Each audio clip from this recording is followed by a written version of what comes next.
So good day mga kalodi. Natas sa taas karon. No, kaya ang hindi sa. So karon ani na video, we will differentiate the acts of omission and the acts of commission. Diba? So duwa ang act na pwede ma-violate sa isa ka tao sa criminal law. Diba?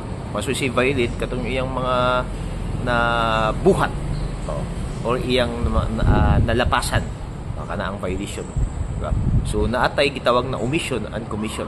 So once we say omission, those acts which the person have failed to do, diba? Ang law nag-require na buhaton pero you failed to do these acts, so kasuhan ka, diba? Omission ang tawagan na. Then commission, the things that you have done, yung mga gibuhat nimo, diba?